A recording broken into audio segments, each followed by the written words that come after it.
오늘도 거룩한 주일 주님의 전에 나오신 여러분 환영하고 축복합니다. 우리 반가운 얼굴로 좌우에 계신 분들과 이렇게 인사하겠습니다. 오늘도 기쁨과 감사함으로 예배합시다. 오늘도 주시는 말씀 통해 많은 은혜 받으시는 여러분 되시기를 바랍니다.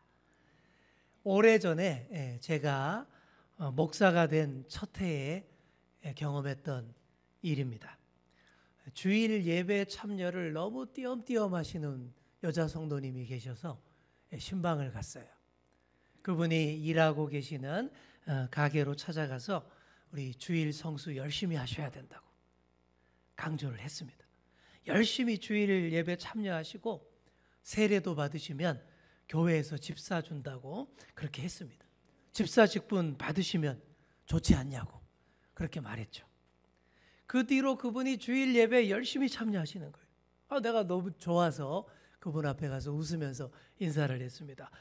이렇게 교회에 열심히 오시니까 너무 좋네요. 인사했더니 그분이 하시는 말씀이 당연히 와야지요. 교회에서 집 사준다는데 안 올 이유가 없잖아요. 그랬다라는 거죠. 다 알아들으셨죠? 그분도 다 알면서 농담으로 그렇게 하신 말씀이었고, 그래서 한바탕 크게 같이 웃었던 경험이 있습니다. 여러분, 진짜로 교회 열심히 나오면 집 사준다 그러면 세상에 교회 안 나올 인간 아무도 없을 겁니다. 저 같아도 득달같이 달려들 거예요. 그 교회 갈 겁니다. 자, 그런데 가만히 생각해 보니까 교회 열심히 나오면 집 사준다라는 말이 틀린 말이 아니더라고요. 아시죠?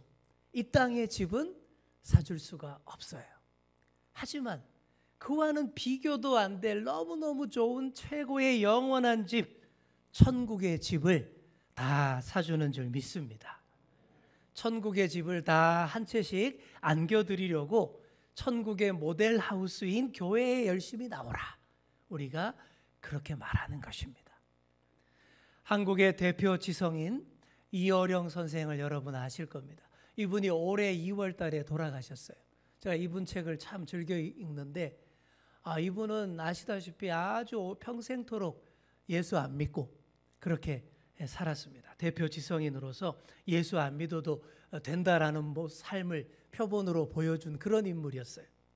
그런데 이 이어령 선생님이 느지막이 예수님을 믿게 되었습니다. 그러니까 공격이 많았어요. 아니, 당신이 한국 대표 지성인으로 평생 예수 안 믿고도 잘 살 수 있다라고 몸으로 보여줘 놓고는 이제 와서 이러면 어떡하냐, 이런 공격들이 많았죠. 또 아니, 예수 믿을 거면 혼자 조용히 묵상하고 연구하고 조용히 믿을 것이지 왜 교회에 다녀서 교회 안 나가는 우리 같은 사람들 마음을 흔들어 놓냐, 막 따지는 그런 공격도 많았습니다. 그때마다 이어령 선생은 이렇게 말을 했다고 합니다. 배가 고프면 어디에 갑니까? 식당에 가죠. 지적으로 갈증을 느낄 때는 어디 갑니까? 도서관 갑니다. 몸이 아프면요, 병원에 가죠.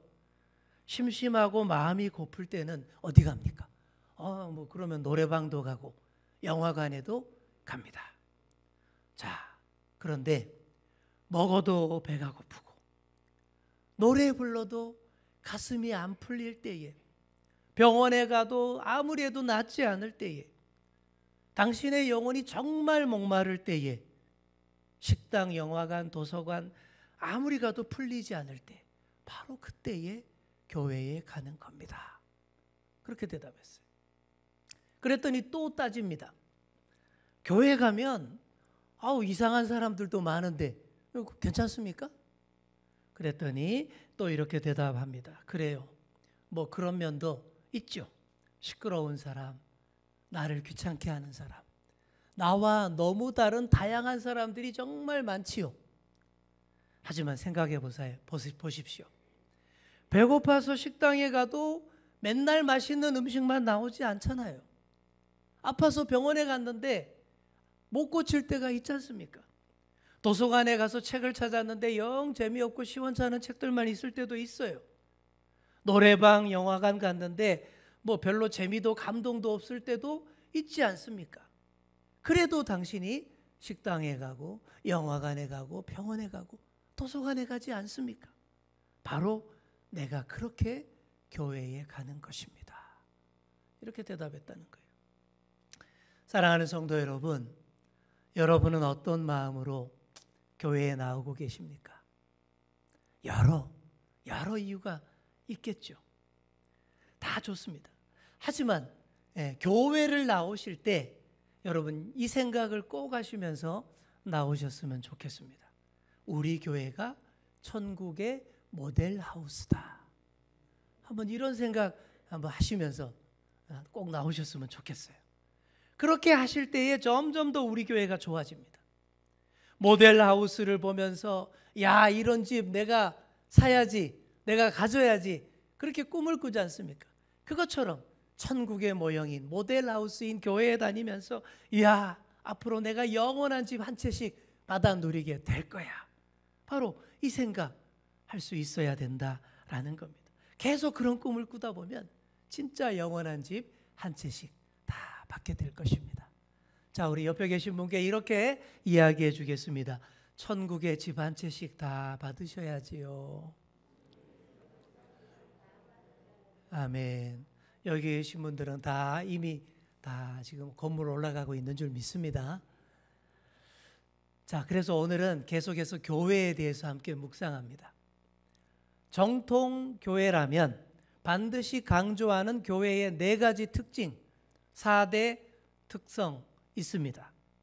오늘 오후에 갈릴리반 성경 공부할 때에도 또 다룰 내용이지만 오늘 이 시간에 제대로 자세하게 한번 알아보도록 하겠습니다. 정통교회의 4가지 특성은 하나의 교회, 거룩한 교회, 보편적인 교회, 사도적인 교회라는 특성입니다. 여러분 이거 다 외우셔야 합니다. 이 정도는 알고 있어야 진정한 교회 다니는 사람이라고 할 수 있을 거예요. 자, 하나씩 한번 따라해 보겠습니다. 하나의 교회, 거룩한 교회, 보편적인 교회, 사도적인 교회. 네, 이 4가지 특성이 잘 갖춰져 있어야 진정한 교회이고 부흥 성장할 수 있는 건강한 교회입니다. 하나씩 살펴보겠습니다. 먼저 거룩한 교회입니다. 교회는 거룩하다라는 것이죠. 자, 그런데 가만히 돌아보시면 우리가 보기에 별로 안 거룩해 보일 때가 참 많습니다. 그리고 세상으로부터 손가락질도 많이 당해요. 아유, 뭐 교회가 거룩하다더니 뭐 하나도 안 거룩하네. 욕먹을 때도 많이 있어요. 하지만 그래도 교회는 거룩합니다. 자, 왜 그럴까요? 사람의 몸을 생각해 보겠습니다. 몸에 여러 신체 부위가 있지요. 모든 신체 부위가 다 하나같이 중요합니다. 하지만 그래도 그 중에서도 제일 중요한 신체 부위가 어딜까요? 그렇죠? 위에 있는 머리입니다. 살다 보면 한쪽 손 없는 분, 손가락 하나 없으신 분, 한쪽 다리 없는 분, 한쪽 눈 없는 분, 이런 분들을 만날 수가 있죠. 근데 여러분 살다 보면 뭐 이런 분들 만날 때가 있잖아요. 근데 좀 불편해 보이지만 그래도 잘 살고 계십니다. 자, 그런데 여러분 살다가 머리 없는 사람 본 적 있습니까? 단연코 없죠. 머리가 없는 사람은 이미 죽은 시체일 뿐이죠. 존재할 수 없는 그런 것이죠. 그만큼 무슨 말입니까? 머리가 중요하다라는 거예요. 다 마비되어도 이 머리가 살아있으면 살아있다라고 인정해 줄 수 있습니다. 교회를 사람의 몸에 많이 비유합니다. 그렇게 비유할 때 교회의 머리가 누구죠? 예수 그리스도이십니다. 예수님께서 교회의 머리이십니다. 그리고 우리는 교회의 몸, 각각의 신체 부위, 즉 이걸 지체라고 표현을 하는 것이죠. 교회의 몸을 이루는 우리가 별로 안 거룩한 게 사실입니다. 여러분 다들 인정하시죠? 돌아보면 좀 시원찮아요. 하지만 우리의 머리, 교회의 머리가 예수 그리스도이십니다. 죄로 죽을 수밖에 없는 우리를 구원하시고 이렇게 교회로 물러 모으시고 한 몸 되게 하신 그분이 교회의 머리이신 것이고 그리고 가장 중요한 머리가 거룩하니 그로 인해서 온몸이 거룩한 것이다 라는 거예요. 우리는 별로 아닌데 머리이신 그분이 거룩함으로 인해서 교회가 거룩하다라고 말하는 것입니다. 그리고 교회의 머리이신 그리스도께서 부족한 지체들을 잘 돌보십니다. 여러 직분자를 세워서 이 더 거룩한 교회가 되도록 도와주십니다. 우리 11절 12절 말씀 보시기 바랍니다. 그가 어떤 사람은 사도로, 어떤 사람은 선지자로, 어떤 사람은 복음 전하는 자로, 어떤 사람은 목사와 교사로 삼으셨으니 이는 성도를 온전하게 하여 봉사의 일을 하게 하며 그리스도의 몸을 세우려 하심이라. 아멘. 여러 직분자를 세우셔서 성도를 온전하게 하여 봉사의 일을 하게 하신다라고 되어 있죠. 자, 여기서 온전하게 한다라는 말을 성경 원문에서 찾아보시면 헬라어로 카타티스모스라고 하는데 이 단어는 본래 의학 용어입니다. 원래 뜻이 이런 거예요. 뼈를 맞추어서 제자리에 있게 한다. 이런 의미입니다. 교회의 성도를 온전하게 한다는 말이 이와 똑같아요. 막 부러지고 산산이 부서져 있고 또 혹은 어긋나 있는 뼈들을 딱딱 맞추어서 제자리에 있게 하고 그렇게 함으로 제 역할을 하게 하는 것. 이게 바로 온전하게 한다라는 그런 의미. 그렇게 참된 봉사자의 자리에 서게 한다라는 그런 것입니다. 자, 그리고 보시면 직분들도 아주 다양하게 나타나지요. 뭐가 있습니까? 사도, 선지자, 복음 전하는 자, 목사, 교사 등등. 다 교회 안에 있는 다양한 직책들이에요. 그리고 이들을 그냥 대충 마구잡이로 세우신 것도 아닙니다. 하나님께서 각 사람에게 딱딱 맞게 재능과 은사에 따라 세우시는 거예요. 그래서 내가 가장 잘 할 수 있는 일로 교회를 섬길 때에 나도 잘 되고 교회도 든든히 서갈 수 있습니다. 이게 다 몸된 교회를 든든히 세우시는 교회의 머리이신 그리스도의 조치입니다. 자, 그러니 우리가 어떻게 해야 하겠습니까? 뭐 교회가 하나도 거룩하지 않네? 막 불평만 하고 또 좀 부족한 지체들, 마음에 안 드는 지체들을 막 손가락질만 하고 그러고 있을 게 아닙니다. 머리이신 그분의 거룩함을 바라보면서 우리의 목표로 삼아야 합니다. 자, 우리 15절 말씀을 우리 함께 읽겠습니다. 시작. 오직 사랑 안에서 참된 것을 하여 범사에 그에게까지 자랄지라. 그는 머리니 곧 그리스도라. 아멘. 자, 여기 그에게까지, 그에게가 누굽니까? 그리스도에게까지 자라야 한다. 이렇게 분명히 말하고 있죠. 여러분, 이게 우리의 목표입니다. 즉 우리의 목표는 머리에 걸맞는 몸이 되어야 한다. 바로 이거예요. 전에도 강조한 적이 있는데 제가 앞으로도 계속 이것을 우리 교회에서 계속 강조하려고 합니다. 머리에 걸맞는 몸이 되자. 머리이신 그리스도가 거룩하심으로 이미 우리의 교회가 거룩한 것이 맞지만 그래도 몸을 이루는 우리가 그 머리에게 부끄럽지 않은 몸이 될 수 있도록 더 열심히 달려가야 합니다. 자, 우리 옆에 계신 분께 이렇게 말해 주겠습니다. 머리에 걸맞는 몸이 됩시다. 아멘. 자, 그런데 이 목표를 혼자서 스스로 이룰 수가 없어요. 혼자 이루기 너무 어렵습니다. 이 사람 몸도 모든 부위가 다 연결되어 있지 않습니까? 머리 따로, 몸 따로 놀면 큰일 납니다. 팔과 다리가 따로 놀면 정상적인 몸, 절대 건강한 몸이 될 수 없습니다. 이처럼 교회도 반드시 하나의 몸, 하나의 교회를 지향해야 합니다. 그래서 다음으로 살펴볼 교회의 특성은 보편적인 교회 그리고 하나의 교회입니다. 자, 먼저 보편적인 교회라는 말은 무슨 말일까요? 교회가 아무 차별 없이 주를 믿는 모든 사람을 위한 교회가 돼야 한다라는 그런 얘기예요. 과거에 그런 시절이 있었습니다. 왕과 귀족들이 다니는 교회 따로 있고 일반 백성 서민들이 다니는 교회가 따로 있고 그랬던 적이 있죠. 또 미국에서도 백인들 다니는 교회 따로 있고 흑인만 다니는 교회 따로 있고 그랬습니다. 여러분 이거 아니다라는 얘기예요. 보편적인 교회 이건 아닌 거예요. 초대교회는 물론이고 에베소 교회도 누구나 들어와서 함께 예배드리는 교회였습니다. 누구나 올 수 있어야 진정한 교회입니다. 부자든 가난한 자든 신분이 높은 자든 조금 부족한 자든 어떤 사람이라도 한 자리에 와서 함께 예배드리는 교회가 보편적인 교회. 우리 주연교회가 이런 보편적인 교회인 줄 믿습니다.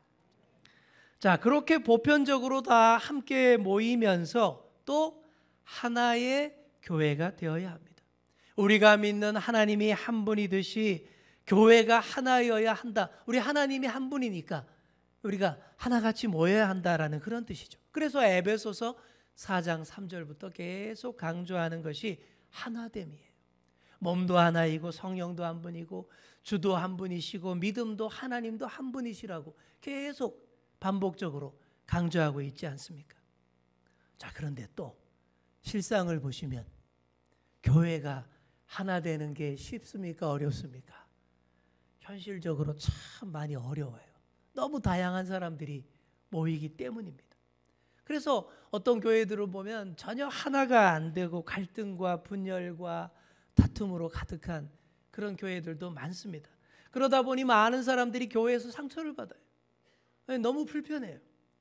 상처받아서 아유 어디 진짜 하나 되는 교회, 문제 없는 교회 없나 하고 찾고 헤매고 다니는 그런 성도들도 많습니다. 자, 그런데 문제 없는 교회는 지구상에 존재하지 않습니다. 단언컨대 문제 없는 교회는 하나도 없어요. 머리이신 우리 예수님이 거룩한 것이지 그 몸을 이루는 우리는 다 사실 별로 시원찮기 때문에 이건 다 어디를 가나 다 똑같습니다. 그런데 어쩌다가 혹시 아유 어디에 문제없는 교회 있다더라 이런 얘기 들으시면 절대 그런 교회 찾아가시면 안 됩니다. 내가 그 교회에 찾아가는 순간 그 교회도 문제 있는 교회 돼버립니다. 무슨 말인지 아시겠죠? 우리는 다 시원찮다라는 얘기입니다. 머리이신 그리스도만이 온전하시고 거룩하시지 우리는 별로 아니에요. 그럼 어떻게 하란 말입니까? 어떻게 하겠습니까? 절대 어디 가지 마시고 죽으나 사나 우리 주연교회 열심히 다니시면서 기도하면서 아유 주님 나랑 너무 다른 저 사람과 제가 맨날 삐그덕거리는데 아유 그래도 머리이신 예수님 보면서 내가 이렇게 열심히 나오고 있습니다. 바로 이렇게 하셔야 된다라는 것이죠. 자, 우리 16절 말씀도 함께 읽겠습니다. 시작.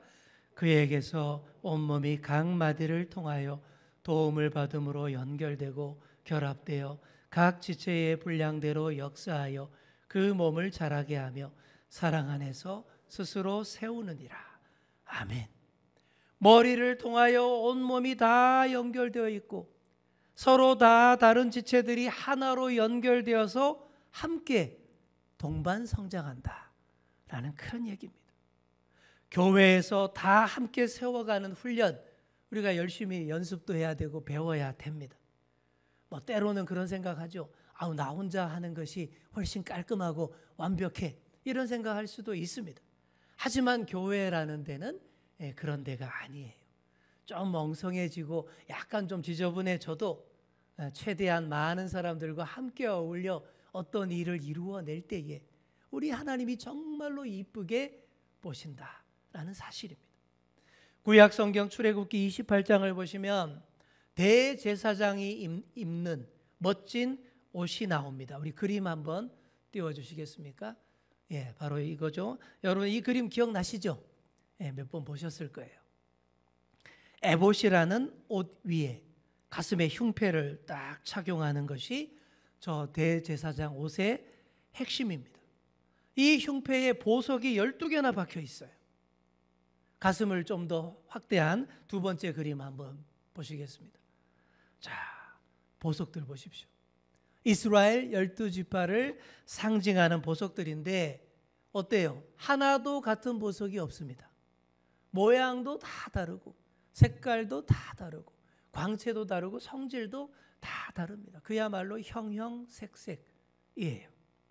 바로 이것이 교회의 몸인 우리의 모습입니다. 다 귀한 보석이지만 같은 구석이 하나도 없어요.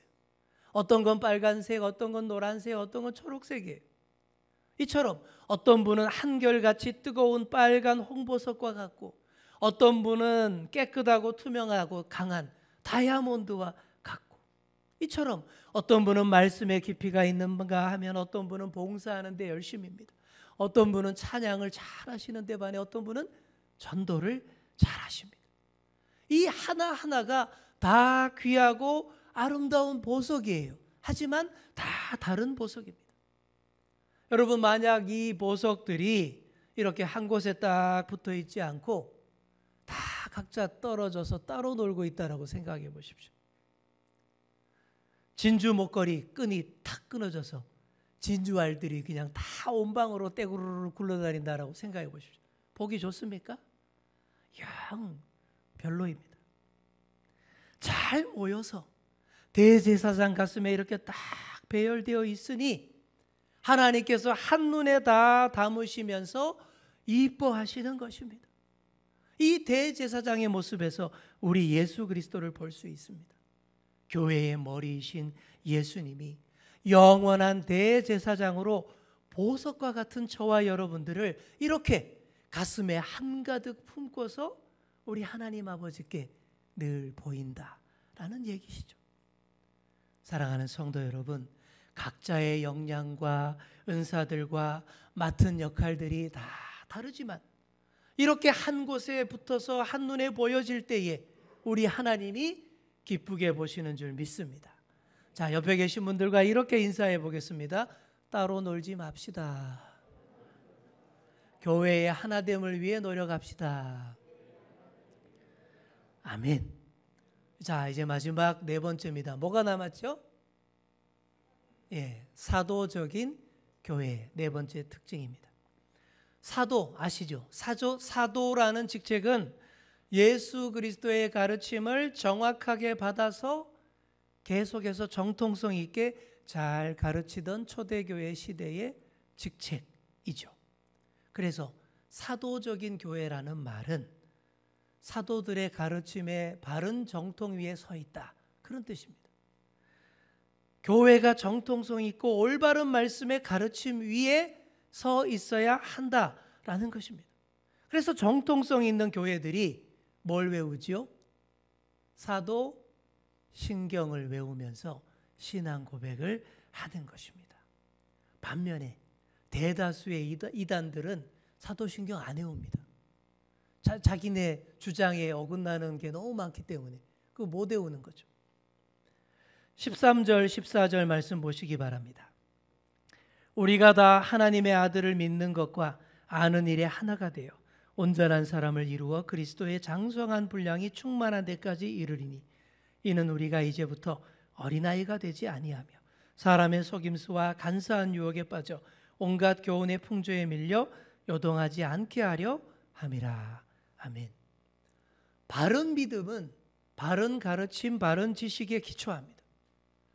교회가 제대로 잘 가르쳐야 되고 또 성도님들이 잘 배우셔야 돼요. 그래야 성장할 수 있습니다. 교회는 그리스도의 몸이라고 했죠. 몸이라고 하면 반드시 성장이 있어야 돼요. 언제까지나 어린아이들처럼 유혹에 잘 넘어가고 분별력 없고 그런 어린아이 상태로 머물면 안 됩니다. 성장을 해야 돼요. 제가 초등학교 1학년 때였습니다. 저랑 같은 반 친구 아이가 저보고 이러는 거예요. 자기가 다니는 교회에 다녀야만 천국 갈 수 있다라는 거예요. 다른 교회 가면 천국 못 간다라는 거예요. 깜짝 놀랐습니다. 뭔 소린가? 그러면서 또 이러는 거예요. 복숭아 먹으면 안 된다라는 거예요. 복숭아가 선악과이기 때문에 그거 먹으면 천국 못 간다라는 거예요. 이 초등학교 1학년 어린 마음에 얼마나 충격을 받았는지 모릅니다. 그래서 귀가 솔깃해서 제가 다니는 교회 따라가야 되나? 이런 고민도 했었어요.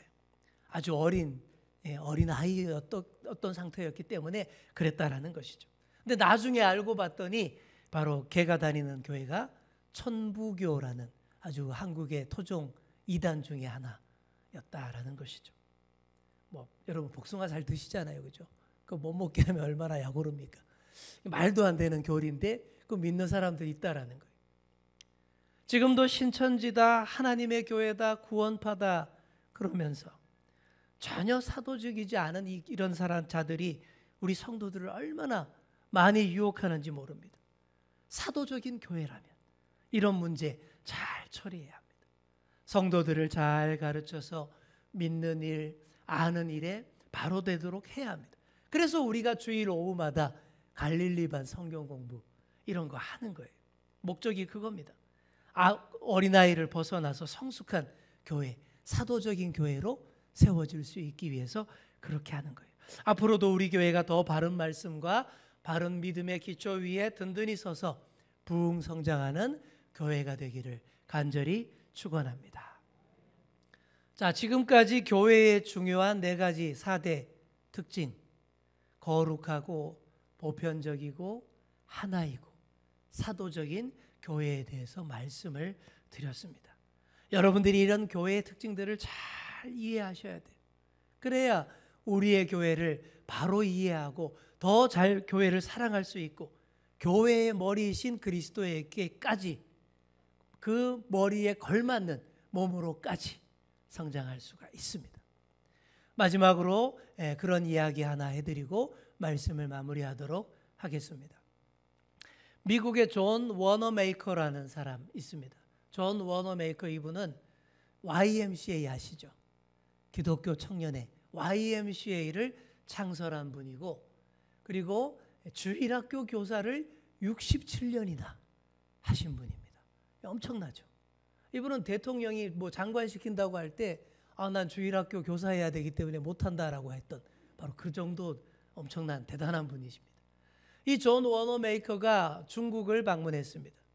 중국의 이 농지를 지나가다가 아주 특이한 중국 농부를 발견했습니다. 한 농부가 소의 멍에를 메워서 밭을 갈고 있는데 자세히 봤더니 소 2마리가 아니라 소 1마리에 사람 한 사람이었다라는 것이죠. 사람과 소가 이 한 쌍이 돼서 이 한 멍에를 메고 밭을 갈고 있는 장면이 너무 이상하지 않습니까? 이게 왜 이렇게 하고 있냐라고 물었더니 이렇게 대답을 합니다. 지금 소와 짝이 되어서 소 역할을 하는 사람이 농부의 아들이랍니다. 지금 자기가 다니는 교회가 성전 건축 중인데 건축 헌금을 너무 하고 싶은데 재산이 너무 없는 거예요. 그래서 유일한 재산이라고 할 수 있는 농사 짓는 소 2마리 있었는데 그 소 중에 1마리를 팔아서 건축 헌금을 했다라는 거예요. 그랬더니 농부의 아들이 자진해서 내가 교회와 아버지를 위해 팔아버린 소의 몫을 다 하겠습니다. 그러고는 저렇게 소와 세트가 되어서 열심히 농사를 짓고 있다라는 얘기입니다. 이 얘기를 들은 존 워너메이커가 너무 큰 감동을 받았어요. 말할 수 없는 울림을 받았습니다. 그래서 이 존도 자기 아들을 불러서 이렇게 말을 합니다. 너도 교회를 위해서 소 1마리 몫을 해야 하지 않겠니? 그리고는 그 아들을 신학교에 보내 열심히 공부시켜서 목사가 되게 하고 나중에 이 아들이 중국 선교사가 되어서 중국 복음화의 큰 인물이 되었다라는 그런 얘기입니다. 사랑하는 성도 여러분, 바로 이런 마음들이 교회를 위하여 다 모여지기를 간절히 바랍니다. 그래야 우리 교회가 진짜 멋진 천국의 모델하우스가 될 수 있습니다. 다 따로 놀아서는 절대 되지 않습니다. 교회를 사랑하는 마음이 하나같이 한 군데로 모여질 수 있기를 소망합니다. 그렇게 되면 누가 봐도 야, 저 교회는 예수님이 교회의 머리로 계시는구나. 야, 저 교회의 성도들은 정말 머리에 걸맞는 몸이 되려고 저렇게 애쓰고 있구나. 세상이 봐도 다 알게 된다라는 것이죠. 그게 바로 세상의 칭송을 받는 교회입니다. 초대교회는 세상으로부터 칭송을 받았어요. 세상으로부터 칭송을 받을 때에 믿는 자의 수요가 날마다 더하여 졌더라. 이렇게 되었습니다. 사랑하는 성도 여러분, 부디 우리 교회가 그런 교회 될 수 있기를 소망합니다. 천국의 모델하우스, 이 생각 가지시고 열심히 나오시고 우리의 교회를 더 사랑하시고 머리이신 그리스도에게까지 날마다 자라가시는 그런 저와 여러분 다 되시기를 간절히 축원합니다. 기도하겠습니다. 주님 감사합니다. 오늘 주신 말씀 통해 다시금 깨닫고 결단하는 저희들 되게 하여 주옵소서. 우리가 교회 자체임을, 우리가 거룩한 성전임을 자부하며 믿음 생활 지키게 하여 주시고 어떤 유혹과 공격에도 당당히 맞서며 끝까지 믿음 지키게 도와주시옵소서. 우리 주연교회가 거룩한 교회로, 보편적이며 하나됨을 추구하는 교회로, 바른 가르침 위에 서서 균형 있게 성장하는 교회 되게 하여 주옵소서. 교회를 사랑하는 마음들이 하나같이 다 모이게 하여 주시고 많은 이들이 주연교회를 통해 따뜻함을 느끼게 하여 주옵소서. 예수님의 이름으로 기도드립니다. 아멘.